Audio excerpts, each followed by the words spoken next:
Hello friend, শুভ দুপুর সবাইকে। আমি রিমা আবার একটা নতুন ভিডিও নিয়ে চলে এসেছি তোমাদের সামনে। তো আজকে শনিবার, যেহেতু নিরামিষের দিন, তো নিরামিষে কী কী রান্না করেছি সেটাই তোমাদের সঙ্গে শেয়ার করব। তো আজকে আমার বাবা যেহেতু এসেছে, তো নিরামিষ টুকটুক করে অনেকগুলোই করেছি। কালকে তো দুপুরবেলা জানো কারেন্ট ছিল না, খুবই কষ্টে ছিলাম। তো আজকে দেখো দুপুরবেলা রান্না করছি তোমার এদিকে পটল ভাজা। তো পটল ভাজা করেছি, আর এইদিকে তোমার করেছিলাম ডাল, কলাইয়ের ডাল। সেই কলাইয়ের ডালটাকে আমি ফোড়ন দিয়েছি, দেখো তেজপাতা, শুকনো লঙ্কা, একটু পাঁচ ফোড়ন আর একটু হিং। তো আমার এই কলাইয়ের ডালটা খেতে ভীষণ ভালো লাগে গরমের দিনে। তো এটা মানে ছোটো থেকে আমার খুব প্রিয় হয়ে গেলো। তো এদিকে দেখো আমের চাটনি, তো এটাতে একটু পোস্ত বাটা দিয়েছিলাম। তো আমের চাটনি করেছি। এদিকে দেখো ঝিঙে আলু পোস্ত।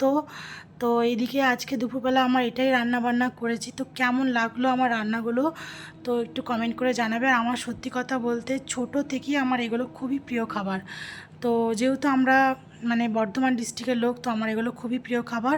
তো কেমন লাগলো আমার ভিডিওটা অবশ্যই কমেন্ট করে জানাবে। যদি ভালো লাগে লাইক করে কমেন্ট করো। চলো টাটা, বাই বাই, দেখা হবে আবার একটা নতুন ভিডিওতে তোমাদের সঙ্গে।